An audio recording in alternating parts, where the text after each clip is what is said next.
Salut, la communauté de Soul Stories, nous avons une histoire d'amour douce et absolument craquante pour vous aujourd'hui. Allez, on plonge dedans. Par une fin d'après-midi de week-end, le parking d'un centre commercial de luxe à Manhattan, New York, bourdonnait de voitures de sport épurées qui brillaient sous le soleil, reflétant la richesse et le pouvoir de l'élite. Le doux ronronnement des moteurs se mêlait aux rires insouciants des clients et à la légère odeur de parfums coûteux qui flottait dans l'air.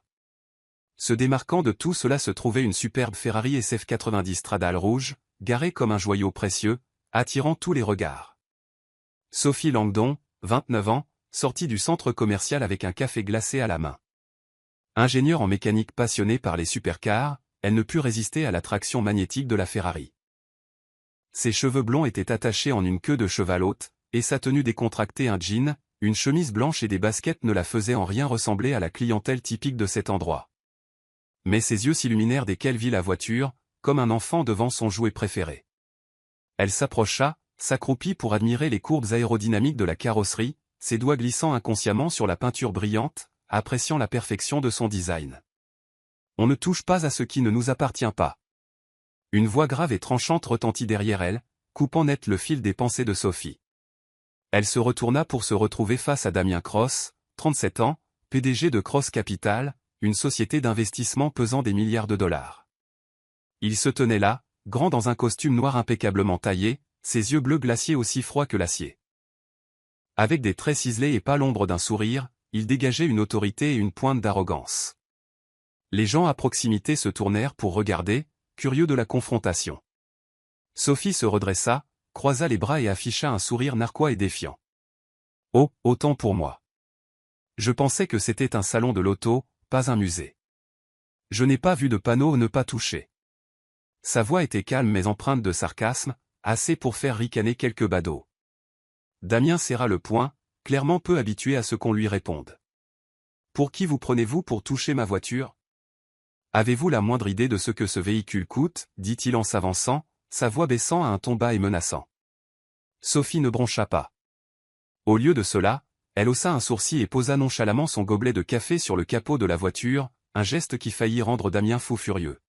« Je suis quelqu'un qui sait exactement comment fonctionne ce moteur. Et vous ? À part crier, qu'est-ce que vous y connaissez ?» Elle pencha la tête, son sourire devenant plus provocateur. « Je me fiche de combien ça coûte, mon cher. Ce qui m'intéresse, c'est comment c'est construit. Moteur V8 biturbo, 986 chevaux, système hybride de pointe. C'est dommage quand le propriétaire ne sait que la montrer sans comprendre sa vraie valeur. » La foule riait maintenant ouvertement. Quelqu'un filmait l'échange sur son téléphone, tandis que quelques filles chuchotaient avec enthousiasme à propos de la femme assez audacieuse pour défier Damien Cross. Damien sentit le sang lui monter au visage, non pas par embarras, mais par la perte de contrôle. « Vous n'avez pas le droit de me parler comme ça, » gronda-t-il, essayant de réaffirmer sa domination. Sophie haussa les épaules. « Et vous n'avez pas le droit de transformer un parking en votre théâtre personnel ? Détendez-vous, l'ami. C'est une voiture, pas une couronne. » Sans attendre de réponse, elle lui tourna le dos et s'éloigna, laissant son gobelet de café sur le capot comme une déclaration de guerre. « Arrêtez-vous là » cria Damien, sa voix résonnant dans le parking. Sophie s'arrêta, se retourna avec une expression faussement patiente. « Comment vous appelez-vous » demanda-t-il, ne sachant même pas pourquoi il avait besoin de le savoir. « Sophie Langdon » dit-elle froidement. « Et vous, à part crier sur des inconnus, que faites-vous dans la vie ?» Elle fit un clin d'œil et disparut dans la foule, laissant Damien planté là, à la fois en colère et confus. Pour la première fois depuis des années, il sentit qu'il n'était pas en contrôle. Il se tenait seul à côté de sa Ferrari, fixant la direction dans laquelle elle avait disparu. Ramassant son gobelet de café, il secoua la tête et marmonna, « Sophie Langdon. Qui êtes-vous » Pendant ce temps, Sophie, sur le chemin du retour vers son garage, sourit pour elle-même, se sentant comme si elle venait de gagner une partie d'échecs à laquelle elle ne savait même pas qu'elle jouait. Aucun d'eux ne réalisait que cette rencontre était sur le point de changer leur vie pour toujours. Quelques heures seulement après la confrontation tendue sur le parking, Damien Cross était au volant de sa Ferrari SF90 Stradale, traversant le cœur de Manhattan. Les néons scintillaient sur la peinture rouge, mais l'air frais du soir ne faisait rien pour apaiser son humeur. Les remarques sarcastiques de Sophie Langdon résonnaient dans sa tête, faisant se crisper sa mâchoire. Sophie Langdon, pour qui se prend elle, marmonna-t-il en serrant plus fort le volant. Mais juste au moment où il accéléra, la voiture se mit soudain à trembler. Le moteur laissa échapper un gémissement aigu et des voyants d'avertissement clignotèrent sur le tableau de bord. Damien freina brusquement et se gara sur le côté, la fureur l'envahissant en réalisant qu'il était maintenant coincé dans une rue bondée. Il appela immédiatement son service d'entretien premium, celui que seuls les ultra-riches utilisaient, avec des techniciens experts en attente. « J'ai besoin de quelqu'un ici immédiatement », aboya Damien au téléphone, sa voix froide masquant à peine son irritation. « Ma Ferrari a un dysfonctionnement, et je ne tolérerai aucun retard. » Le représentant lui assura que leur meilleur technicien serait là dans les 20 minutes. Assis dans la voiture, Damien tapotait des doigts contre le volant, scrutant le flux de piétons avec un air renfrogné. L'image de cette fille blonde posant nonchalamment son café glacé sur sa voiture l'irritait toujours. Pendant ce temps, dans le garage de Sophie, niché dans un coin animé de Brooklyn, l'air vibrait au son du métal qui s'entrechoquait à l'odeur d'huile de moteur. Son garage était un espace moderne et bien équipé, avec des outils de pointe et une rangée de supercars immaculés, chacune étant un chef-d'œuvre mécanique. Toujours en jean et chemise blanche, Sophie était penchée sur une Lamborghini, fredonnant sur une musique de jazz diffusée par un haut-parleur. Son téléphone sonna. Quand elle répondit, la voix familière du répartiteur du service se fit entendre. « Sophie, on a un cas urgent. Ferrari SF90, panne du système électrique. Client VIP, alors s'il te plaît, pas d'erreur. » Sophie haussa un sourcil et sourit narquoisement. « VIP ou pas, je ne m'intéresse qu'au moteur. Envoie-moi l'adresse. » Elle s'essuya les mains, attrapa sa boîte à outils et sauta dans la camionnette de travail argentée du garage. Quand elle arriva, Damien se tenait à côté de sa Ferrari, les bras croisés, l'expression orageuse. Ses yeux se plissèrent quand il vit la camionnette argentée s'arrêter, puis se plissèrent encore plus quand Sophie en sortit. « Vous, dit-il, mi-stupéfait, mi-agacé. » Sophie le reconnut immédiatement et esquissa un demi-sourire. « Tiens, le monde est petit. Qu'est-ce qui ne va pas avec votre précieuse voiture pour que j'aie dû venir vous sauver la mise, monsieur Plainhois ?»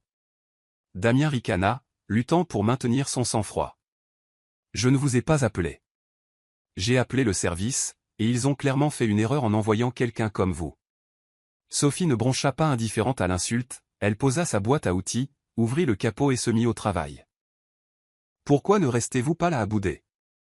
Je trouverai le problème plus vite si vous ne vous mettez pas dans mes jambes. » Damien ouvrit la bouche pour répliquer, mais l'assurance de ses mouvements le fit taire. Elle brancha un appareil de diagnostic sur la voiture, les yeux balayant les données tandis que ses mains vérifiaient adroitement les câbles et les capteurs. Une petite foule commença à se rassembler, curieuse de voir une jeune femme manipuler une supercar avec une telle compétence et aisance. Quelques minutes plus tard, Sophie se redressa, hochant la tête comme si elle venait de résoudre une énigme. Le problème se situe dans l'unité de contrôle électronique du système hybride. L'un des capteurs a court-circuité, ce qui a causé l'instabilité du moteur. Mais ce n'est que la surface. Le système montre des signes de surcharge à long terme, probablement dû à une utilisation inappropriée. Je peux le réparer pour l'instant, vous faire rouler encore 30 minutes environ. Juste assez pour rentrer chez vous. Mais pour le réparer correctement, je devrais l'emmener à mon garage et y travailler pendant au moins 2 ou 3 jours. Elle se tourna vers Damien avec un sourire narquois. Cette voiture a plus de problèmes que votre attitude, vous savez ça? Pris au dépourvu, Damien laissa échapper la plus faible trace d'un sourire, rare et fugace, avant de le masquer rapidement par son expression froide habituelle. Vous êtes sûr de pouvoir la réparer? Je ne veux pas perdre plus de temps, dit-il, la voix teintée de doute. Sophie haussa les épaules. C'est moi qui comprends comment ce moteur fonctionne. Vous, à part crier, qu'est-ce que vous y connaissez? Soit vous me laissez travailler, soit vous vous débrouillez pour la faire remorquer. Damien croisa les bras, la regardant attentivement. Il ne voulait pas l'admettre, mais la façon dont elle maniait ses outils, les diagnostics complexes, son murmure de termes techniques. C'était impressionnant. Sophie se pencha, retira une petite carte de circuit imprimée et examina chaque partie avec la précision d'un artiste. Elle remplaça le capteur défectueux par une pièce temporaire de son kit, reconnectant soigneusement le système. C'est une réparation temporaire, expliqua-t-elle sans lever les yeux. Ce capteur maintiendra le système hybride stable pendant environ 30 minutes. Si vous ne l'amenez pas à mon garage, elle tombera de nouveau en panne, probablement en plein trafic. Et la prochaine fois, je ne viendrai pas vous sauver. Elle se releva, démarra le moteur, et il ronronna, doucement mais clairement réparé. Damien la regarda, un mélange d'irritation et d'admiration réticente dans les yeux. « Vous êtes doué, dit-il, presque à contre-cœur. » Sophie s'essuya les mains sur un chiffon et afficha un sourire en coin. « Doué ? Je suis la meilleure dans ce domaine, mon ami. Mais, gardez cette attitude. Elle va vraiment bien avec votre costume sur mesure. » Elle referma le capot, rangea ses outils et lui tendit une carte de visite. « Amenez la voiture à mon garage dans les 24 heures si vous ne voulez pas qu'elle se transforme en un presse-papier très cher. L'adresse est dessus. La facture passera par le service. » Sans attendre de réponse, elle remonta dans sa camionnette, mais pas avant de jeter un regard en arrière et d'ajouter « Essayez de ne pas la casser à nouveau, monsieur Plainhoa. » Damien la regarda s'éloigner, sa carte de visite à la main, ressentant un étrange mélange d'agacement et de curiosité. « Sophie Langdon » marmonna-t-il à nouveau pour la deuxième fois ce jour-là. Il remonta dans sa Ferrari, démarra le moteur et constata qu'il fonctionnait du moins pour l'instant. Pendant ce temps, Sophie retournait à son garage, souriant pour elle-même. Elle ne savait pas trop pourquoi, mais quelque chose chez ce PDG arrogant lui tapait sur les nerfs d'une manière à la fois irritante et étrangement divertissante. Juste un autre client difficile, se dit-elle en secouant la tête. Mais au fond, tous deux sentirent une étincelle. Aucun d'eux ne l'admettrait pas encore. De retour dans les rues illuminées de néon de Manhattan, la Ferrari glissait en douceur dans le trafic. Mais Damien savait déjà qu'il l'emmènerait au garage de Sophie, pas seulement pour la voiture, mais pour une raison qu'il ne pouvait pas tout à fait nommer. Cette rencontre inattendue avait planté la graine de quelque chose de bien plus grand, les entraînant tous les deux dans un voyage plein de frictions et de découvertes. Le lendemain matin, la lumière du soleil filtrait à travers les grandes baies vitrées du garage privé de Damien Cross, situé dans sa propriété à la périphérie de Manhattan, à environ 1 heure de route du centre-ville. Le garage était son sanctuaire personnel, spacieux, impeccable au point d'être stérile, avec des sols brillants et 3 autres supercars de luxe disposés comme des œuvres d'art. La Ferrari SF90 Stradale, fonctionnant toujours grâce à la réparation temporaire de Sophie Langdon de la veille, se trouvait au centre, menaçant silencieusement de tomber en panne si elle n'était pas correctement réparée. Damien, vêtu d'une rare tenue de sport décontractée au lieu de son costume sur mesure habituel, se tenait les bras croisés, fusillant la Ferrari du regard comme si elle l'avait trahi. Après avoir pris en compte l'avertissement de Sophie, Damien avait appelé le service premium et exigé qu'elle vienne à son garage au lieu qu'il se rende à Brooklyn. « Je n'ai pas le temps de traverser la ville », avait-il dit sèchement au téléphone. « Si elle veut la réparer, elle viendra ici. » Le service accepta, et maintenant Sophie se tenait à la grille de la propriété, sa boîte à outils en bandoulière, les yeux balayant les environs luxueux avec un amusement à peine voilé. « Pas mal pour un type qui crie sur des inconnus », marmonna-t-elle alors que le majordome la conduisait au garage. Damien la vit entrer, toujours en jean, chemise blanche et basket, ses cheveux blonds soigneusement attachés sur le dessus de sa tête. Il fronça les sourcils. « Vous avez 5 minutes de retard. » Sophie sourit narquoisement, posant sa boîte à outils à côté de la Ferrari. « Et vous, vous avez cassé un chef-d'œuvre. Qui a commis la plus grande offense, monsieur l'arrogant ?» Sans attendre de réponse, elle ouvrit le capot et se plongea dans son travail, concentrée comme si le reste du monde n'existait pas. Damien se tenait à quelques pas, la regardant. Il n'avait pas l'habitude d'avoir des gens, surtout des gens qui le défiaient travaillant dans son espace personnel. Mais la façon dont elle maniait ses outils, dont elle lisait les données de diagnostic, même la prise de sa clé, c'était presque hypnotique. Sophie murmura au moteur, pas à lui. « Tu es un petit capricieux, mais je te ferai chanter à nouveau. » Ne t'inquiète pas, Damien laissa échapper un petit rire surpris, un son que même lui reconnaissait à peine. Sophie leva les yeux, haussant un sourcil. « Qu'est-ce qui est si drôle? Ne me dites pas que vous pensez que les moteurs n'ont pas de personnalité. » Il croisa à nouveau les bras, essayant de se ressaisir. « Je ne pense pas qu'un tas de métal ait une âme, et je ne pense pas non plus que vous ferez plus qu'une autre réparation temporaire comme hier soir. » Sophie éclata de rire, un rire fort et insouciant, sa voix résonnant contre les murs impeccables du garage. « Oh, mon chou, cette voiture a plus d'âme que vous. Mais allez-y, continuez à douter de moi. J'adore prouver aux gens qu'ils ont tort. Elle se pencha à nouveau, sortant une série de câbles et inspectant chaque pièce avec la méticulosité d'un artiste. Ce système hybride est surchargé. Quelqu'un, je devine que c'est, vous aime appuyer sur l'accélérateur comme si vous étiez sur une piste de F1, mais ne se soucie pas d'un entretien approprié. Le capteur que j'ai remplacé hier soir n'était qu'un pansement. Si vous la voulez stable, je dois remplacer tout le module de contrôle et recalibrer le logiciel. Damien fronça les sourcils, ne sachant s'il devait être irrité ou impressionné. Vous dites ça comme si je ne savais pas conduire ma propre voiture. Sophie leva les yeux, une lueur espiègle dans le regard. Je n'ai pas dit que vous ne saviez pas conduire. J'ai dit que vous ne saviez pas en prendre soin. Grosse différence, champion. Elle se retourna vers le moteur, mais la tension entre eux s'était adoucie.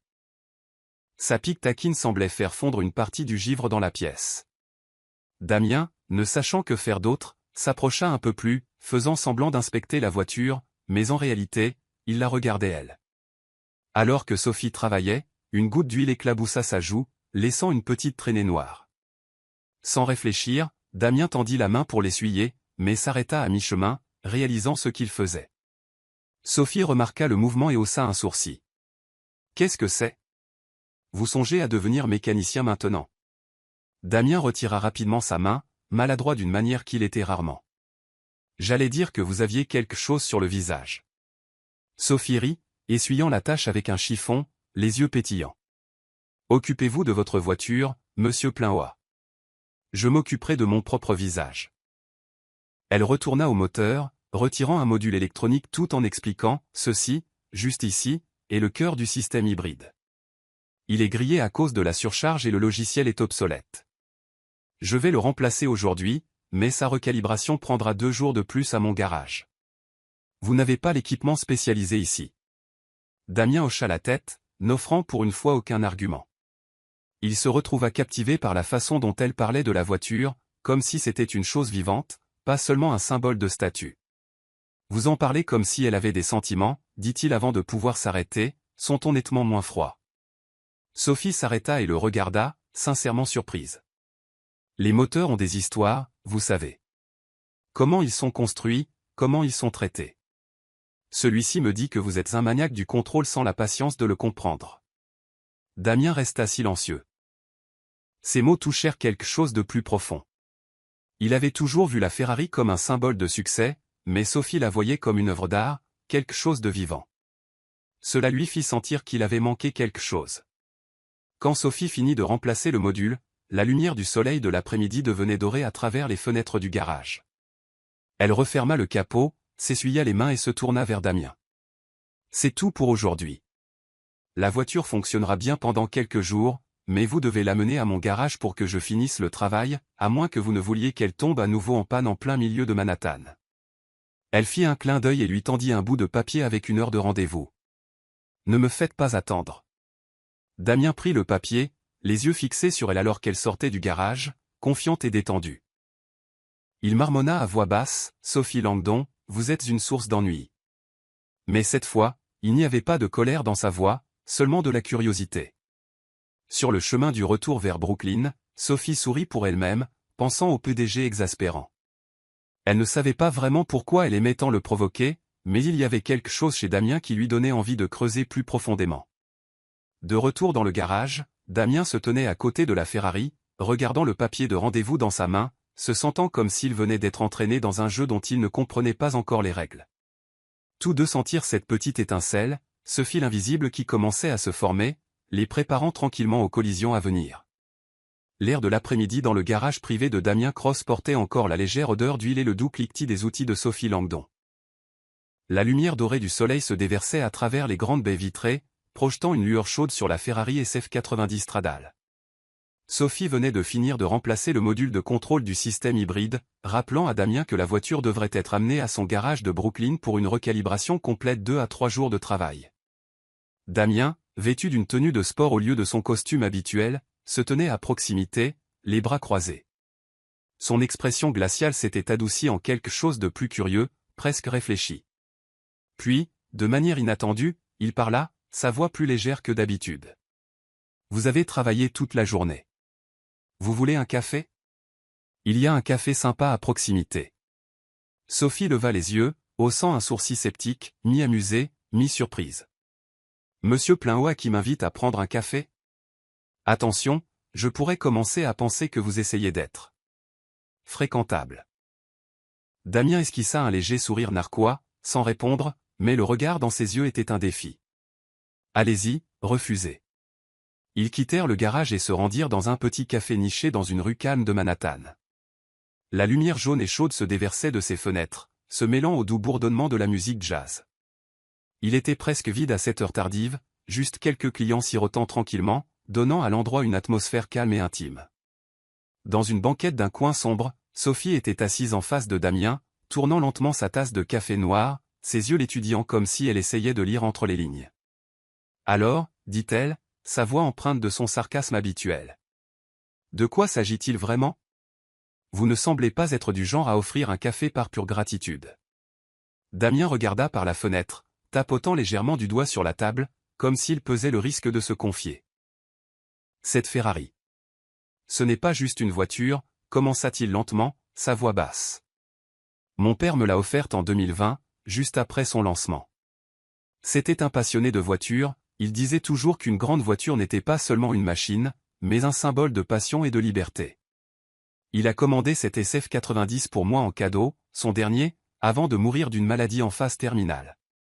Je l'ai gardé depuis comme un moyen de me souvenir de lui, de tenir ma promesse, de le rendre fier.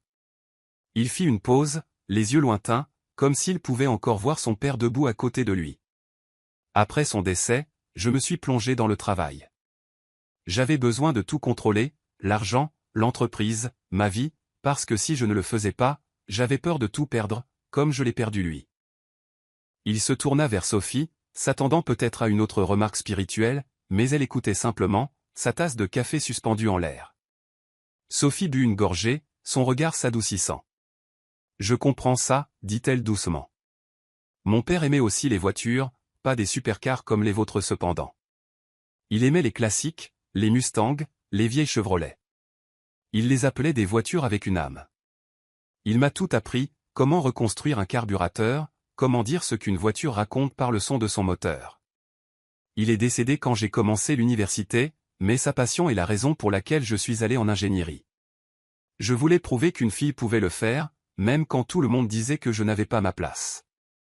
Elle sourit faiblement, bien qu'une tristesse vacilla derrière ses yeux. Ce domaine n'est pas facile pour les femmes. J'ai dû travailler 2 fois plus dur, faire mes preuves 3 fois plus, juste pour mettre un pied dans la porte. Mais chaque fois que je répare une voiture, j'ai l'impression qu'il est toujours là, à regarder. Damien écoutait en silence. Pour la première fois depuis longtemps, il sentit une connexion sans avoir besoin de dire grand-chose. Il n'avait pas l'habitude de se confier, surtout pas avec quelqu'un d'aussi direct et sans filtre que Sophie. Je ne fais pas confiance aux gens facilement, admit-il, la voix basse, presque réticente. Sophie le regarda droit dans les yeux, ses lèvres s'étirant en un petit sourire. Bien, moi non plus. Ces mots n'étaient pas tranchants cette fois, mais sincères, presque comme une trêve. C'était comme s'ils se tenaient tous les deux sur le même fil ténu entre l'autoprotection et le désir d'être compris. Le jazz doux remplit le silence entre eux, jetant un rythme doux sur la conversation. Damien parla davantage de son père, de leur amour partagé pour les salons automobiles, de la façon dont son père l'encourageait toujours à rêver grand mais à rester ancré dans ce qui comptait vraiment. Cette Ferrari était la dernière chose qu'il m'a donnée. Je ne la garde pas pour son prix. Je la garde parce que chaque fois que je la vois, je me souviens de lui. Sophie hocha la tête, son regard chaleureux. Je ressens la même chose. Chaque voiture classique que je restaure est une façon de garder mon père en vie. Mais vous savez, parfois les choses auxquelles nous nous accrochons le plus sont celles qui nous épuisent le plus. Garder une voiture en état de marche n'est rien comparé à garder un cœur en paix. Ces mots le touchèrent profondément. Damien se tut, ses yeux revenant sur elle. Cheveux blonds attachés haut, de légères traces d'huile sur les mains, mais des yeux brillants de clarté et de force. Elle n'appartenait pas à son monde de faux sourires et de jeux à enjeux élevés. Elle était réelle, et c'était à la fois troublant et magnétique. « Vous n'avez pas peur d'être jugé, n'est-ce pas » demanda-t-il, sincèrement curieux. Sophie rit, le son léger et audacieux, résonnant dans le café silencieux. Peur ? J'ai été jugé toute ma vie, mon chou. Maintenant, je fais simplement ce pourquoi je suis doué et je laisse le monde se débrouiller. » Ils continuèrent à parler de voitures, de revers, de moments où tout a failli s'effondrer. Sophie lui raconta l'histoire du client riche qui avait refusé de la laisser toucher sa voiture simplement parce qu'elle était une femme, et comment elle avait transformé ce rejet en carburant pour ouvrir son propre garage. Damien, à son tour, partagea les pressions de la gestion d'un empire financier, les nuits blanches, le poids constant des décisions qui pouvaient coûter des millions.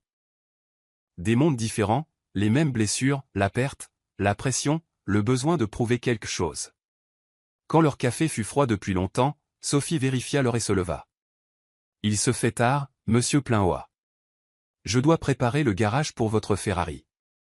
N'oubliez pas votre rendez-vous. Je déteste attendre. » Damien sourit, cette fois sans le cacher. « Je l'apporterai. Mais arrêtez de m'appeler monsieur Plainhoa. » Sophie fit un clin d'œil. « Eh bien, ça dépend. Il faut voir si vous avez mérité le droit d'être appelé par votre nom. » Elle sortit, c'est pas léger mais assuré, laissant Damien à la table, les doigts traçant le bord de sa tasse de café, son esprit tourbillonnant d'images d'elle. Sur le chemin du retour vers Brooklyn, Sophie regarda par la fenêtre, perdue dans ses pensées. Elle ne voulait pas l'admettre, mais leur conversation avait remué quelque chose en elle. Damien n'était pas seulement un PDG arrogant. Il était compliqué. Pendant ce temps, de retour dans le garage du manoir, Damien se tenait seul avec sa Ferrari, le dernier cadeau de son père, et marmonna, « Sophie Langdon, vous m'avez complètement embrouillé. » Une connexion fragile s'était formée entre eux, comme une petite lueur dans l'ombre de leur chemin, mais aucun d'eux ne savait encore que cette lumière était sur le point d'être mise à l'épreuve par les exigences de leur monde très différent. Le Penthouse de Damien Cross trônait au sommet d'une tour de verre étincelante au cœur de Manhattan, où les lumières de la ville s'étendaient comme une mer scintillante d'étoiles. L'intérieur était un mélange homogène de luxe et de minimalisme, parquet en bois noir poli, meubles en cuir blanc immaculé et art abstrait tapissant les murs, le tout reflétant le goût froid et raffiné de son propriétaire. Vêtu d'un costume sur mesure gris anthracite, Damien se tenait près du bar en marbre épuré, versant 2 verres de vin rouge. Son expression portait une trace de tension, bien que les coins de sa bouche se soulevassent légèrement lorsque la sonnette retentit.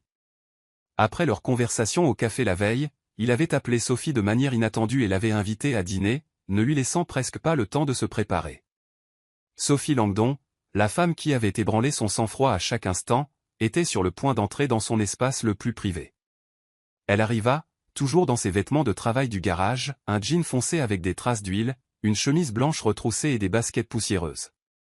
Ses cheveux blonds étaient attachés haut, quelques mèches rebelles s'échappant de sa journée de labeur.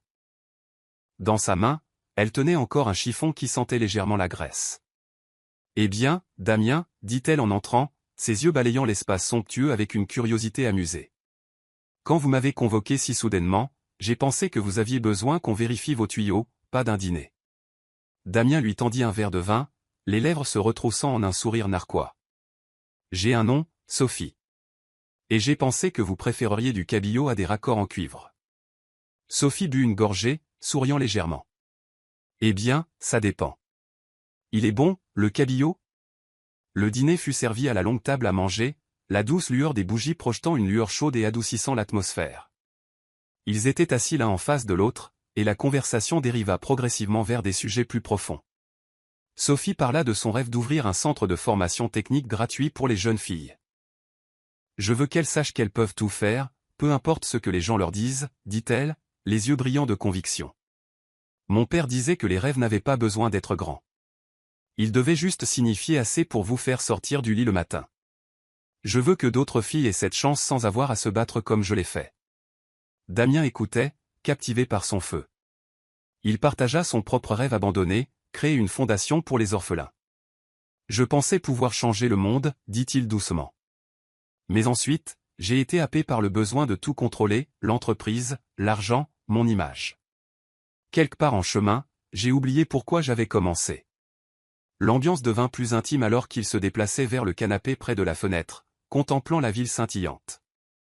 Sophie s'assit près, assez près pour que Damien puisse sentir la légère odeur d'huile mêlée à sa force naturelle. Il tendit la main, effleurant doucement de ses doigts le dos de sa main, où une tache de graisse subsistait encore. C'était un geste doux, hésitant, mais rempli de sens. « Vous me rappelez la personne que je voulais être autrefois, » dit-il, sa voix rauque, ses yeux rivés sur les siens. Sophie ne retira pas sa main. Elle pencha la tête, un demi-sourire jouant sur ses lèvres. Attention, Damien. Continuez à dire des choses comme ça, et je pourrais commencer à penser que vous avez vraiment un cœur. Il se pencha, son souffle chaud effleurant sa joue, assez près pour qu'un baiser semble inévitable.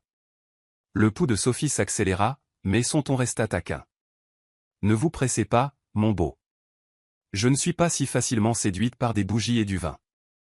Juste à ce moment, la sonnette retentit à nouveau. Le majordome de Damien entra, la voix basse. Monsieur Hamilton et Monsieur Warner sont ici. Ils disent que c'est urgent, quelque chose à propos du nouveau contrat. Damien se raidit. Sa main glissa de celle de Sophie. Une lueur de conflit traversa son visage avant que son expression ne redevienne froide. Faites-les entrer, dit-il en se levant. Deux hommes d'âge mûr en costume coûteux entrèrent, dégageant l'assurance des négociateurs de pouvoir chevronnés.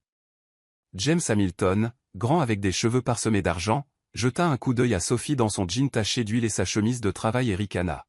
« Damien, dit-il, les lèvres se retroussant. Je ne savais pas que vous organisiez des dîners avec le personnel de maintenance. » Son ton était empreint de mépris, comme si la simple présence de Sophie était une insulte. Damien jeta un regard entre Sophie et les investisseurs. Il connaissait ces hommes, ils avaient une influence sur des contrats valant des milliards. Il devait protéger son image, son autorité. Et dans un moment de faiblesse, il fit le mauvais choix. « Ce n'est qu'une mécanicienne, dit-il platement. Elle m'aidait avec quelque chose. » La pièce devint glaciale. Sophie posa son verre de vin avec un calme délibéré. Ses yeux rencontrèrent ceux de Damien, non pas en colère, mais froids, vifs, comme une lame. « Juste une mécanicienne, répéta-t-elle, sa voix d'une constance terrifiante. Hamilton rit, frappant l'épaule de Damien. « Bien. Il ne faut pas laisser des gens comme ça interférer avec notre monde. » Sophie se leva, tenant toujours le chiffon dans sa main, maintenant serré fermement. Elle se dirigea vers la porte, le menton haut, sa voix tranchant le silence comme de l'acier. « Vous ne méritez pas mes outils, Damien Cross. Et vous ne méritez certainement pas mon temps. » Elle sortit sans un regard en arrière. Point. Si cette histoire vous a trouvé en dehors de Soul Stories, nous vous invitons à la maison, là où chaque récit touchant commence avec vérité, espoir et cœur. Elle se tenait devant l'ascenseur, toujours dans ses vêtements de travail jean foncé striés d'huile, chemise blanche retroussée et baskets éraflées la tête haute, les yeux froids et vifs comme des lames. Damien, toujours dans son costume gris anthracite, resta figé sur place, piqué par ses propres mots, ce n'est qu'une mécanicienne, résonnant dans le silence. Les investisseurs, James Hamilton et Warner, éclatèrent de rire, mais leur rire ne fit qu'approfondir la coupure à l'intérieur de Sophie. Elle serra le chiffon graisseux dans sa main, sa voix calme mais d'acier. « Je peux réparer votre moteur, Damien Cross, mais je ne peux pas réparer la colonne vertébrale d'un homme faible. » Sans attendre de réponse, elle entra dans l'ascenseur, appuya sur le bouton et laissa les portes se fermer, laissant Damien planté là, hanté par le regard dans ses yeux. À l'intérieur de l'ascenseur, Sophie s'adossa contre le mur. Sa respiration ralentit, mais ses mains serraient toujours fermement le chiffon. Elle ne pleura pas. Elle ne trembla pas. Tout ce qu'elle ressentait était une rage sourde, mêlée d'une amère déception. Elle avait pensé que Damien était différent, que le moment où il avait tenu sa main, s'était penché près comme pour l'embrasser, avait signifié quelque chose de réel. Mais face à un choix, il avait choisi sa réputation. Il avait choisi les sourires faux des investisseurs plutôt que de la défendre. Stupide Sophie, marmonna-t-elle en regardant son reflet dans la porte en métal. Il n'en valait pas la peine. Et pourtant, au fond, la blessure ne venait pas seulement de l'insulte. Elle venait de la mesure dans laquelle elle avait commencé à croire qu'il pourrait la comprendre, qu'il pourrait la voir. L'ascenseur s'ouvrit. Sophie sortit dans le hall, et les néons de Manhattan l'accueillirent comme une gifle. Elle monta dans sa camionnette de travail cabossée et traversa les rues animées pour retourner à Brooklyn. Du jazz jouait doucement à la radio, mais elle ne monta pas le volume, le laissant simplement remplir le silence. Son esprit revenait en boucle sur les mots de Damien, le visage suffisant d'Hamilton, et la façon dont elle était partie sans regarder en arrière. « Tu as fait ce qu'il fallait, Sophie » se dit-elle, les doigts se resserrant sur le volant. « Personne n'a le droit de te faire sentir petite. » Mais même en le répétant, la douleur à l'intérieur persistait. De retour aux Pentouzes, Damien se tenait immobile devant l'ascenseur, fixant l'endroit où Sophie avait disparu. Ces mots, « Je ne peux pas réparer la colonne vertébrale d'un homme faible », l'avaient frappé comme un coup de poing à la poitrine. Hamilton posa une main sur son épaule, ricanant toujours. « Tu as bien géré ça, Damien. On ne peut pas laisser des gens comme elle gâcher nos plans. » Damien ne répondit pas. Au lieu de cela, il se tourna brusquement. Sa voix était glaciale. « Vous avez fini ? Dehors !» Les deux investisseurs échangèrent des regards surpris, mais n'argumentèrent pas. Ils partirent sans un autre mot. Damien se dirigea vers la fenêtre, regardant la ville en contrebas. Les lumières scintillantes lui donnaient autrefois un sentiment de puissance. Maintenant, elles le faisaient juste se sentir vide. Il avait passé sa vie à tout contrôler, son entreprise, son image, ses émotions. Mais en essayant de tout protéger, il réalisa qu'il venait de perdre quelque chose de bien plus précieux. Au garage de Brooklyn, Sophie entra dans l'atelier éclairé par des néons, l'odeur familière d'huile et de graisse l'enveloppant comme un vieil ami. Elle jeta ses clés sur l'établi et s'assit à côté d'une Mustang vintage à moitié réparée. Elle prit une clé à molette, non pas parce qu'elle en avait besoin, mais parce qu'elle avait besoin de quelque chose à quoi s'accrocher. Le travail était son refuge, un monde qu'elle pouvait contrôler, un endroit où personne ne pouvait la rabaisser. « Concentre-toi, Sophie, murmura-t-elle. Les hommes comme lui ne te définissent pas, mais chaque fois qu'elle tournait un boulon, elle voyait Damien dans ses yeux quand il lui avait tenu la main, sa voix quand il avait partagé son rêve oublié. Elle secoua la tête, essayant de chasser les souvenirs. « Il a fait son choix, dit-elle à voix haute, et ce n'était pas toi. » De retour aux Pentouzes, Damien était assis sur le canapé, fixant le verre de vin que Sophie avait laissé derrière elle. Ses doigts traçaient lentement le bord, comme pour s'accrocher à un morceau d'aile. Il pensa à leur conversation de la veille, à son rêve d'ouvrir un centre de formation technique pour les filles, à la façon dont elle lui rappelait le genre d'homme qu'il voulait être. Il s'était ouvert à elle, lui avait fait confiance, et elle avait été différente. Elle n'avait rien à voir avec le monde en plastique dans lequel il vivait. Mais quand le moment fut venu de le prouver, il lui avait fait défaut. Et maintenant, la seule chose qui restait était le souvenir d'elle entrant dans cet ascenseur, fière et défiante. « Sophie Langdon », murmura-t-il, la voix rauque, « j'ai tout gâché. » Il se leva, se dirigea vers son bureau, ouvrit son ordinateur portable, mais ne put se résoudre à faire quoi que ce soit. Tout ce qu'il pouvait voir était la porte de l'ascenseur se fermant sur quelque chose qui aurait pu être réel. À Brooklyn, Sophie mit de la musique rock à fond dans le garage, laissant les guitares fracassantes noyer le chaos dans son esprit. Elle commença à démonter un bloc moteur rapide, précise, agressive comme si le travail pouvait en quelque sorte nettoyer la piqûre de la trahison. Son collègue, Jake, entra et remarqua son expression inhabituellement tendue. « Ça va, Soph ?» demanda-t-il doucement. Elle ne leva pas les yeux, haussant simplement les épaules. « Ça va, juste une longue journée. » Jake n'insista pas, mais il savait que quelque chose n'allait pas. Sophie garda sa concentration sur le moteur, son regard fixe, mais aucune précision mécanique ne pouvait atténuer la douleur silencieuse. Elle avait baissé sa garde avec Damien, juste un peu, et il l'avait laissé tomber. Dans son Penthouse, Damien se tenait devant la fenêtre, Manhattan s'étendant sans fin en dessous. Il pensait à Sophie, à son feu, à sa fierté, à la façon dont elle le mettait au défi d'être meilleure.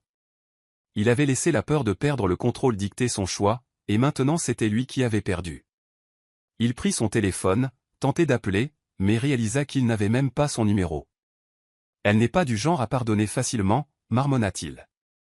Pourtant, l'étincelle de la détermination s'enflamma dans sa poitrine. Il devait arranger ça. Il voulait arranger ça. De l'autre côté de la ville, Sophie essuya la sueur de son front, jeta son chiffon de côté et se murmura, « Tu es plus forte que ça, Sophie. Il ne te définit pas. » Elle se leva, retournant au bruit et à l'odeur du garage, sa posture droite et inflexible. Mais dans leurs deux cœurs, aux extrémités opposées de la ville, ils ressentaient chacun un vide qu'aucun ne voulait admettre. La distance entre eux s'était creusée, mais dans cet espace se trouvait le début de quelque chose de plus, un chemin pas encore parcouru, une question pas encore répondue. Damien devrait apprendre à mériter le pardon, et Sophie devrait décider s'il valait une seconde chance. La lumière du matin filtrait à travers les baies vitrées du bureau de Damien Cross à Cross Capital, une tour étincelante d'acier et de verre au cœur de Manhattan. L'espace expansif, avec son bureau en ébène brillant et sa vue panoramique sur la ligne d'horizon, était habituellement l'endroit où Damien se sentait le plus en contrôle. Mais aujourd'hui, il était assis, immobile, le regard vide, faisant tourner distraitement un stylo plume coûteux entre ses doigts. Il n'avait pas écrit un seul mot. Les paroles de Sophie Langdon résonnaient encore dans sa tête, vives et implacables. « Je peux réparer votre moteur, Damien Cross, mais je ne peux pas réparer la colonne vertébrale d'un homme faible. » Le souvenir tailladait sa fierté comme une lame. Il ne lui en voulait pas. Il savait qu'il le méritait. Il l'avait renié devant des investisseurs, l'avait qualifié de « juste une mécanicienne », choisissant son image plutôt que sa dignité. Et l'image qui le hantait maintenant n'était pas les visages déçus d'Hamilton ou de Warner. C'était Sophie, dans ses vêtements de travail tachés d'huile, entrant fièrement dans cet ascenseur, la tête haute. Et il l'avait laissé partir. Le téléphone sonna, brisant le brouillard de ses pensées. C'était James Hamilton, l'un des deux investisseurs de la veille. « Damien, dit Hamilton vivement, nous devons nous rencontrer aujourd'hui. Ce contrat pourrait rapporter des centaines de millions. Ne laissez pas de petites distractions obscurcir votre concentration. » La mâchoire de Damien se crispa. « Petite, dit-il froidement. Vous voulez dire laisser quelqu'un se faire humilier parce que j'étais trop fier pour la défendre ?» Il y eut un silence. « Cross Capital n'a pas besoin d'hommes comme vous, dit Damien. » Puis il raccrocha. La décision ne concernait pas seulement Sophie. Elle le concernait lui, le fait de se réveiller à la vérité qu'il avait passé trop de temps dans un monde où la réputation et le pouvoir étaient plus valorisés que la décence. Mais même rompre les liens avec Hamilton et Warner n'allégea pas le poids sur la poitrine de Damien. Il devait trouver Sophie, devait s'excuser, pas seulement pour ce qu'il avait dit, mais pour ne pas s'être tenu à ses côtés quand elle le méritait. Il chercha la carte de visite qu'elle lui avait donnée une fois après avoir réparé la Ferrari. Tout ce qu'elle contenait était l'adresse du garage de Brooklyn et le logo de la société d'entretien, pas de numéro de téléphone, pas de mail. Il appela le service d'assistance, l'urgence dans la voix. « J'ai besoin de contacter Sophie Langdon.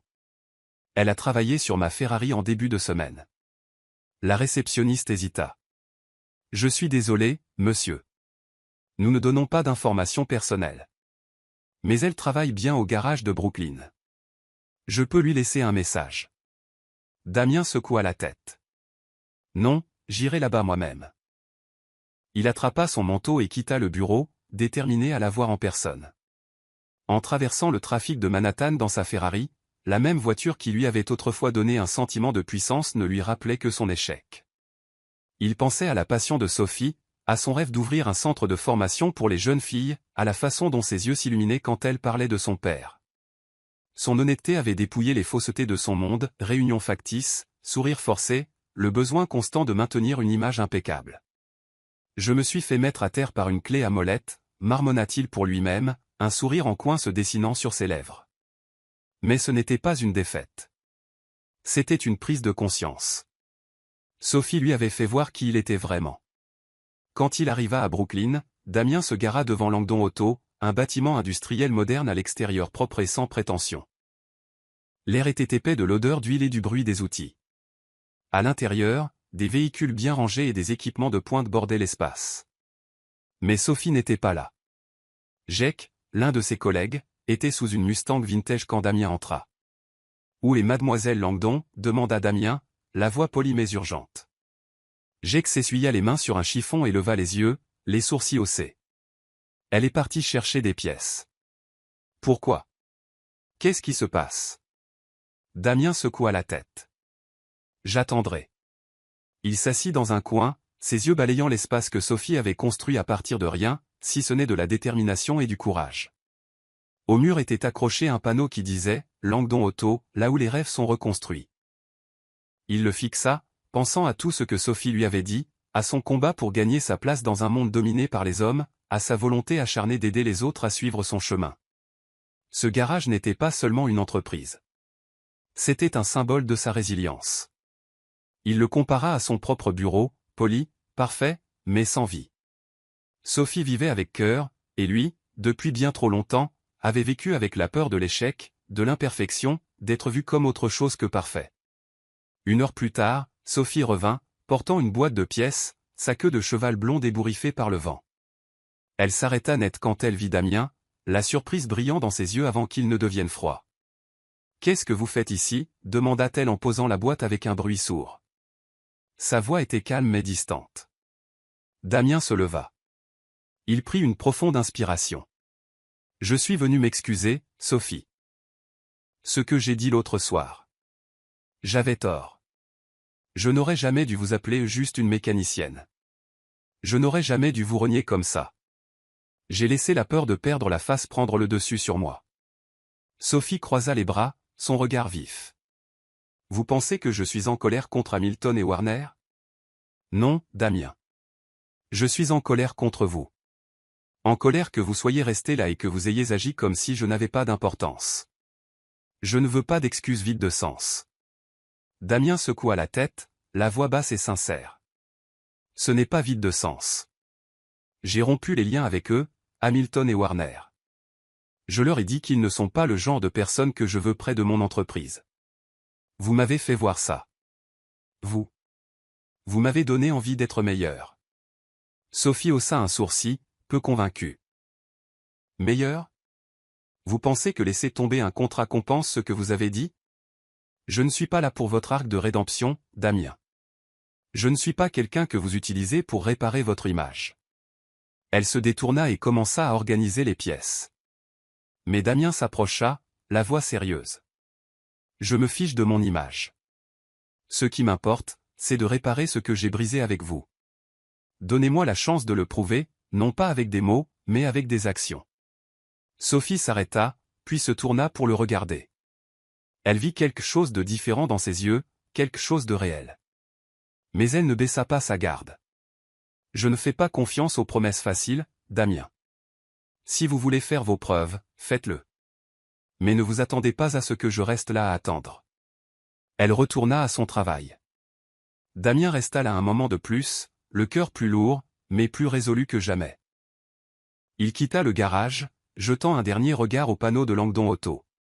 Il savait que ce ne serait pas facile, mais maintenant, pour la première fois, il était prêt à se battre pour quelque chose de réel. Dans sa voiture, en retournant à Manhattan, Damien ne pouvait pas chasser Sophie de son esprit, sa force, sa fierté, son honnêteté. Il savait qu'il ne pourrait pas regagner sa confiance en un jour, mais il avait fait le premier pas. De retour à Brooklyn, Sophie serra un boulon sous les lumières fluorescentes, la mâchoire crispée. « Il pense qu'une excuse suffit, » marmonna-t-elle. Mais quelque part au fond, une faible lueur d'espoir s'agita, une lueur qu'elle n'était pas prête à reconnaître. La distance entre demeurait, mais Damien avait commencé à la combler, et Sophie, bien que sur ses gardes, n'avait pas complètement fermé la porte. Le garage automobile de Sophie Langdon à Brooklyn bourdonnait des sons familiers de métal qui s'entrechoquent, de ronronnements de moteur et de l'odeur âcre de l'huile moteur. Des lumières fluorescentes baignaient l'espace moderne, où des véhicules élégants étaient alignés comme des œuvres d'art mécanique. Vêtue d'un jean taché d'huile et d'une chemise blanche retroussée, Sophie était penchée sur une voiture de collection, les yeux concentrés mais l'esprit dérivant vers l'image de Damien Cross de la veille. Ses excuses, bien que semblant sincères, n'étaient toujours pas suffisantes pour effacer la piqûre d'avoir été méprisée devant de riches investisseurs. Elle secoua la tête et se marmonna, « Concentre-toi, Sophie. Il ne vaut pas cette énergie. » Mais au fond, elle ne pouvait nier la faible lueur d'espoir qu'elle s'efforçait de réprimer.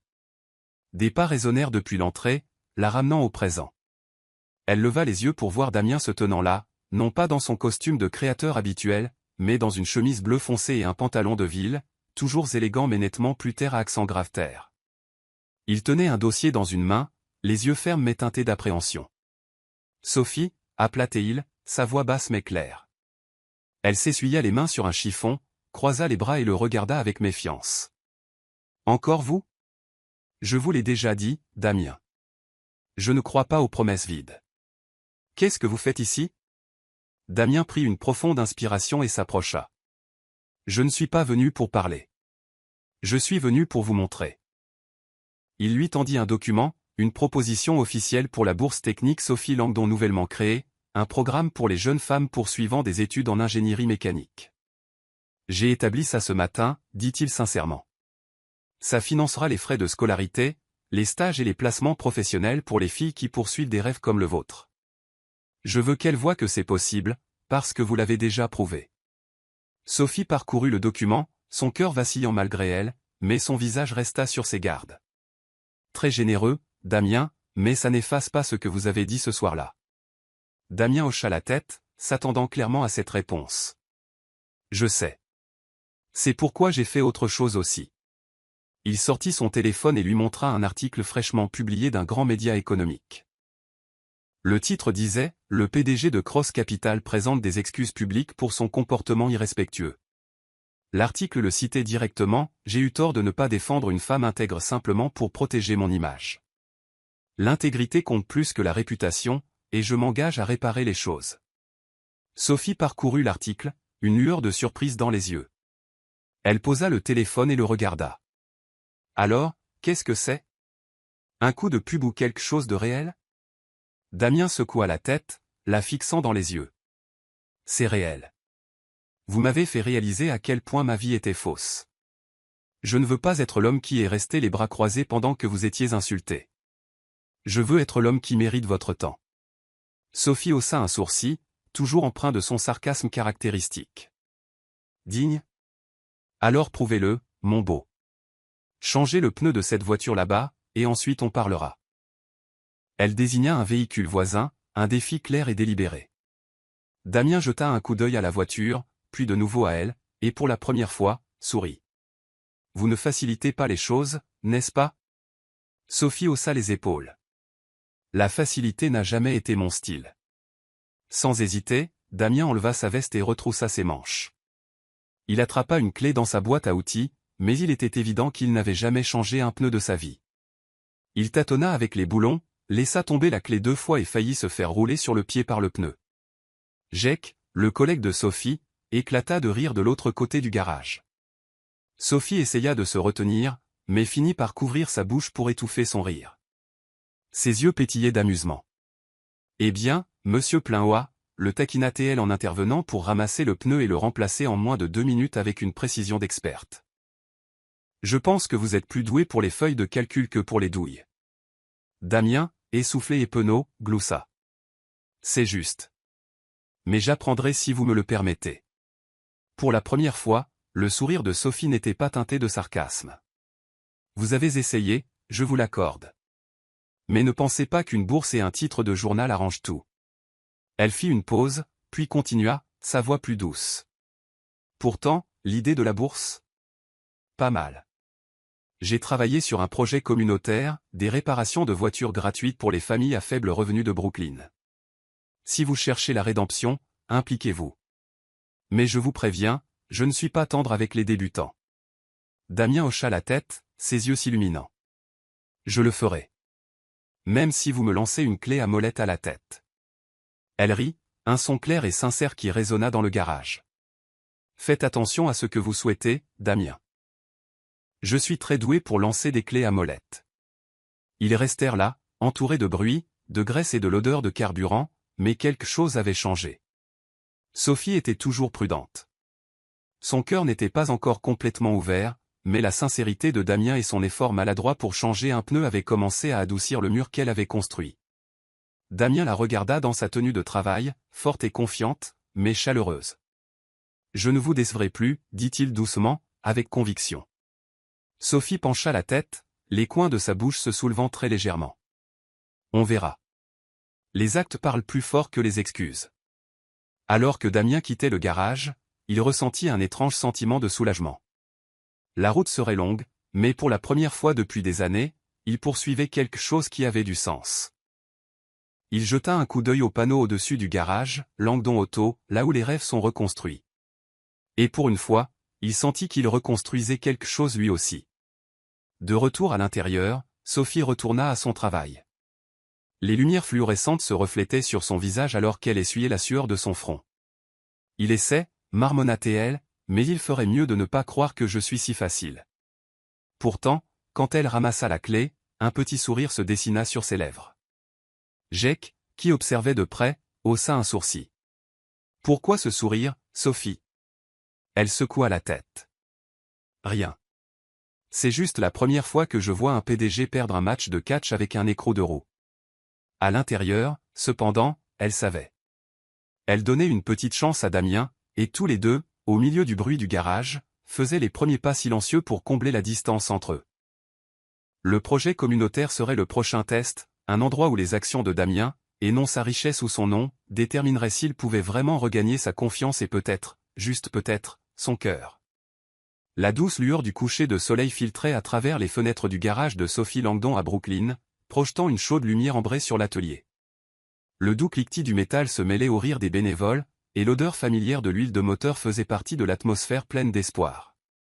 Une bannière à l'extérieur indiquait « Réparation gratuite, soutien communautaire Langdon Auto et Cross Capital », invitant les voitures cabossées des quartiers voisins à entrer. Sophie, en jean taché d'huile et chemise blanche retroussée, se tenait au centre du garage, les yeux brillants alors qu'elle guidait un groupe de bénévoles enthousiastes. Damien Cross, vêtu d'une chemise bleu marine et d'un pantalon de ville, semblait légèrement déplacé au milieu du chaos mécanique, mais la sincérité et la détermination dans ses yeux étaient indéniables. Après ses excuses publiques et le fonds de bourse à son nom, Sophie avait commencé à baisser sa garde juste assez pour le laisser rejoindre le projet de réparation gratuite pour les familles à faible revenu. Elle lui tendit une clé, une lueur taquine dans l'œil. Aujourd'hui, vous essayez le filtre à huile. Mais essayez de ne pas le laisser tomber comme vous l'avez fait avec le pneu la dernière fois, Damien. Il accepta la clé avec un sourire narquois et joueur. J'ai bâti un empire financier, Sophie. À quel point un filtre à huile peut-il être difficile? Son rire résonna dans le garage, léger et clair, adoucissant les angles de l'espace brut. Votre empire ne vous aidera pas ici. Laissez-moi vous apprendre à écouter un moteur. Debout à côté de lui, elle lui donna des instructions d'une voix calme et assurée.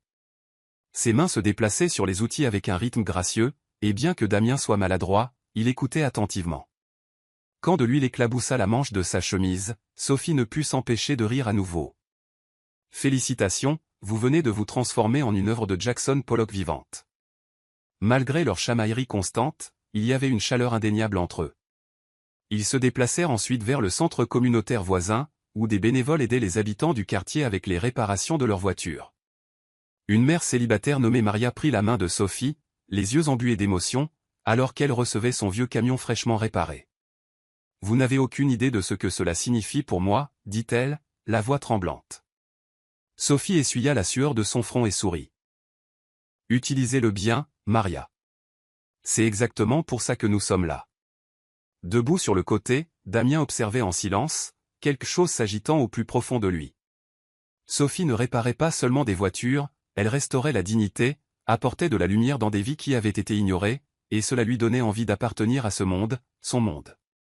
Plus tard, de retour au garage, alors que des lumières dorées se déversaient sur le sol en béton, Damien partagea quelque chose qu'il n'avait dit à personne depuis des années. Quand j'étais plus jeune, je rêvais de construire un endroit pour les enfants orphelins, un foyer où ils se sentiraient en sécurité. C'est ce que mon père m'a donné, et je voulais le transmettre, dit-il, tenant distraitement une pièce de voiture, sa voix lointaine. Mais ensuite, Cross Capital est arrivé. Quelque part en chemin, j'ai oublié qui j'étais. Sophie le regarda, ses yeux plus doux que jamais. Vous n'avez pas oublié, Damien. Ce rêve est toujours là. Vous devez juste être assez courageux pour le poursuivre à nouveau. Elle posa doucement une main sur la sienne. C'était un petit geste, mais à ce moment-là, ils sentirent tous deux un fil invisible les rapprocher.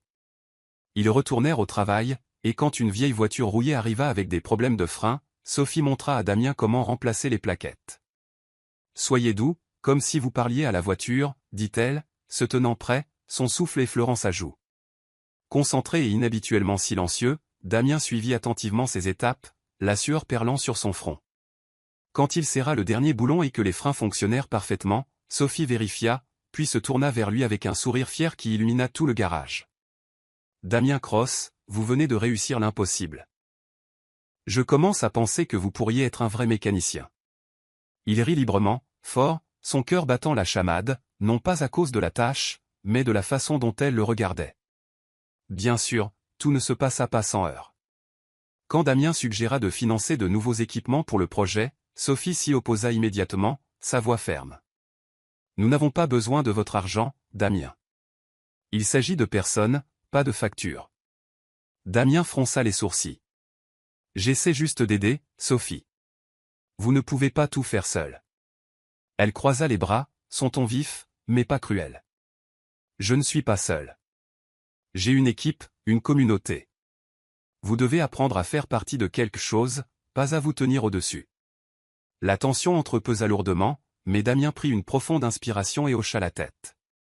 Alors apprenez-moi, Sophie. Je veux comprendre. Son expression s'adoucit. D'accord alors. Mais ne vous attendez pas à ce que je sois tendre avec vous. L'alchimie entre eux ne fit que grandir, comme une danse lente et ardente remplie d'émotions. Des contacts accidentels en se passant des outils, des regards prolongés entre des éclats de rire, et la façon dont ils baissaient lentement leur garde rendait le garage plus chaleureux. Maria, observant de côté, comprit et sourit narquoisement. Vous et ce beau mec, vous n'arrêtez pas de vous regarder comme si vous étiez dans une comédie romantique. Sophie rougit, un spectacle rare, et se déroba rapidement. Ne vous faites pas d'idées, Maria. C'est juste un apprenti maladroit. Mais quand elle regarda Damien, qui tripotait une clé, clairement perdue, son cœur battait un peu plus fort, comme si elle admettait quelque chose qu'elle n'était pas prête à dire à voix haute. Alors que la journée se terminait, le soleil couchant projetait une lueur orange vive sur le garage. Damien et Sophie se tenaient côte à côte, admirant la file de voitures réparées prêtes à être rendues à leurs propriétaires. Vous changez des vies ici, Sophie, dit Damien, la voix basse et sincère, les yeux rivés sur elle. Et vous me changez moi. Elle le regarda, le cœur palpitant, mais réussit tout de même à arborer son sourire narquois caractéristique. Continuez à travailler, Damien. Les actes parlent plus fort que les mots. Il sourit, un sourire chaud et stable. Alors je continuerai à travailler. Pour vous. Ils quittèrent le garage ce soir-là, emportant quelque chose de nouveau, quelque chose de non dit mais de réel. Un pont, invisible mais solide, avait commencé à se former entre eux. Sophie, toujours prudente, commençait à voir que Damien pourrait être quelqu'un qui pourrait partager son rêve. Damien, retournant vers Manhattan, sourit à la pensée du sourire fier de Sophie au moment où elle le vit réussir, même dans quelque chose de petit. De retour à Brooklyn, Sophie essuya la sueur de son front et marmonna à voix basse, « Il n'est pas si mal. Mais ne croyez pas que je le laisse s'en tirer si facilement. » Pourtant, le sourire sur ses lèvres, chaleureux et indéniable, disait tout. Il se rapprochait, pas à pas, à travers des moments de rire, des étincelles de conflit et la lente construction de la confiance. Quelque chose de réel commençait à grandir, quelque chose qu'aucun d'eux n'était tout à fait prêt à nommer, mais que tous deux pouvaient sentir. Sous les douces teintes lavantes du coucher de soleil de la Saint-Valentin, le garage de Sophie Langdon à Brooklyn semblait transformé. Ce qui était habituellement un espace rempli du bruit du métal et de l'odeur d'huile scintillait maintenant de chaleur et d'intimité. Des bougies vacillantes, soigneusement placées par des bénévoles sur des étagères à outils, projetaient des reflets dorés sur des voitures à moitié réparées. D'un vieux haut-parleur, The Way You Look Tonight, de Frank Sinatra flottait dans l'air, enveloppant le garage de la douce nostalgie de l'amour. Sophie, dans son jean habituel maculé d'huile et sa chemise blanche retroussée, se tenait au milieu de tout cela, rayonnante en regardant les bénévoles décorés pour leur soirée de réparation communautaire de la Saint-Valentin.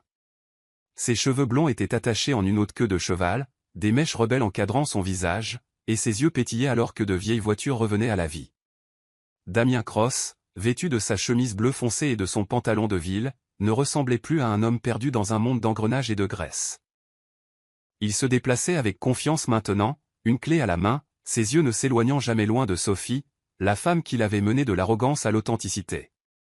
Ensemble, ils avaient construit le projet de réparation gratuite à partir de zéro, et ce soir, le garage bourdonnait d'habitants de Brooklyn amenant tout, des berlines rouillées aux camions usés. À un pont élévateur, Sophie coachait Damien sur les inspections de frein. Sa voix était douce, mais son ton joueur caractéristique persistait. Doucement, Damien. Si vous serrez trop fort, nous passerons toute la nuit à réparer votre erreur. Il sourit, le regard fixé sur elle, comme si elle était la seule chose au monde, la voix de Sinatra s'estompant en arrière-plan. Vous m'avez assez appris, Sophie. Faites-moi confiance, je ne vais pas gâcher ça. Elle haussa un sourcil, un sourire entendu jouant sur ses lèvres. Confiant, n'est-ce pas? Voyons ce que vous avez dans le ventre, le champion. Avec une concentration affinée au fil des semaines de travail côte à côte, Damien termina la tâche. Sophie vérifia le système de freinage et hocha la tête, la fierté brillant dans ses yeux. Eh bien, Damien Cross, vous me faites penser que je pourrais vous garder ici à plein temps. Les rires et la musique remplissaient l'air, puis, doucement, Damien prit la main de Sophie et la conduisit dans un coin tranquille du garage. La lueur des bougies dansait sur son visage, soulignant ses yeux vifs et le sourire qui ne manquait jamais de remuer quelque chose de profond en lui. Il prit une profonde inspiration. Sa main tremblait légèrement alors qu'il sortait une petite boîte de sa poche, sa voix basse et tendre. « Sophie, vous ne m'avez pas seulement appris à réparer des voitures. Vous m'avez appris à me réparer moi-même. Vous m'avez donné envie de vivre honnêtement, de rêver à nouveau, d'aimer avec tout ce que j'ai. » Il ouvrit la boîte. À l'intérieur se trouvait une bague, le diamant taillé en forme d'engrenage brillant comme une promesse forgée de toute leur bataille et leur début. « Voulez-vous être ma partenaire, pas seulement ici dans ce garage, mais pour le reste de ma vie ?» Sophie fixa la bague, puis le regarda dans les yeux. Son cœur battait la chamade. Les larmes montèrent, mais son humour caractéristique ne s'estompa jamais. « Seulement si vous promettez de ne plus jamais me crier dessus pour avoir touché votre voiture, Damien Cross. » Il éclata de rire, la serrant dans ses bras, et là, au milieu des clés et des taches d'huile, ils partagèrent un baiser, tendre mais intense, comme si chaque dispute, chaque connexion, chaque partie réparée de leur vie avait mené à cela. Quand ils se séparèrent enfin, Sophie murmura, la voix épaisse d'émotion mais pleine de lumière, « Vous êtes meilleur pour gérer des empires que pour réparer des moteurs, vous savez.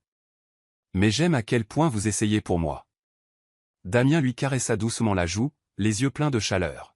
« Et j'aime comment vous me donnez envie d'être meilleure, Sophie. » Plus tard dans la soirée, ils partirent dans la Ferrari SF90 Stradale, maintenant convertie en véhicule de secours communautaire avec les logos de Langdon Auto et Cross Capital fièrement estampillés sur les portes. Leur destination, une rue étroite du Bronx, où une femme âgée nommée Rosa avait appelé pour signaler que sa voiture était en panne. Sous le clair de lune, Sophie et Damien travaillèrent en parfaite synchronisation. Quand le moteur rugit de nouveau, Rosa saisit leurs deux mains, sa voix tremblante. « Merci, mes chers. Maintenant, je peux aller voir mon petit-fils. » Sophie lui serra doucement la main. « Ne vous inquiétez pas, Madame Rosa. Nous serons toujours là quand vous aurez besoin de nous. » Damien se tenait à côté d'eux, le cœur plein. À ce moment-là, il sut que c'était ça, son foyer. Pas un manoir, pas un bureau. Ça. Sur le chemin du retour, à l'intérieur de la Ferrari, Sophie le regarda avec une lueur d'espoir. « Je veux construire un centre d'orientation professionnelle pour les orphelins, dit-elle. Pas seulement leur enseigner des compétences en mécanique, mais leur donner de vraies chances, comme mon père me les a données. » Damien posa sa main sur la sienne sur le levier de vitesse, sa voix ferme. « Et comme mon père me les a donnés, je veux le construire avec vous, Sophie. Un endroit où les rêves commencent. » Elle sourit, les yeux doux. « Vous devenez terriblement sentimental, Damien. » Il sourit et serra sa main. « Seulement pour vous. » Ils arrivèrent au garage, le clair de lune baignant le bâtiment d'une douce lueur. Damien prit sa main, ses yeux remplis de quelque chose de plus profond que l'amour, quelque chose de durable. « Vous m'avez changé, Sophie. D'une personne obsédée par le contrôle. Vous m'avez appris à aimer, à faire confiance, à vivre pour quelque chose de plus grand que moi. » Sophie pencha la tête, ses yeux scintillants. « Et vous m'avez fait croire que parfois, les collisions mènent à quelque chose de beau. Mais ne pensez pas que je vais vous laisser diriger le spectacle. » Il rit, l'attirant près de lui et l'embrassa à nouveau sous les étoiles et les dernières notes de Sinatra qui jouaient encore à l'intérieur du garage. Quand ils rentrèrent, les bénévoles éclatèrent en applaudissements et en taquineries enjouées à la vue de la bague étincelante au doigt de Sophie. Jake, l'un de ses amis de longue date, lança « Sophie, depuis quand laisses-tu un PDG te voler ton cœur ?» Sophie rougit, chose rare pour elle, mais rétorqua « Il a dû travailler pour ça, Jake. Vraiment travailler. » Damien se tenait à ses côtés, les yeux ne la quittant jamais, et ressentit une sorte de joie qu'il n'avait jamais connue auparavant. Il avait autrefois cru que le pouvoir signifiait le contrôle, mais avec Sophie, il avait trouvé la vérité. L'amour, le respect, les rêves partagés c'était ça, le pouvoir. Et Sophie, en regardant Damien, savait qu'elle avait changé aussi. Elle avait osé ouvrir à nouveau son cœur, croire en quelque chose d'incertain mais de réel. Ensemble, main dans la main, ils regardèrent les voitures réparées et vers l'avenir. « Le centre verra le jour, Damien, » dit Sophie avec confiance. Il serra sa main. Ensemble, Sophie. Toujours. Sous le clair de lune, le garage n'était pas seulement un endroit pour réparer des moteurs. C'était devenu le lieu où deux cœurs s'étaient heurtés, s'étaient battus, avaient grandi et avaient finalement trouvé leur rythme dans l'amour. De la fierté à la vulnérabilité, de la solitude au partenariat, et de deux rêves séparés à un avenir commun.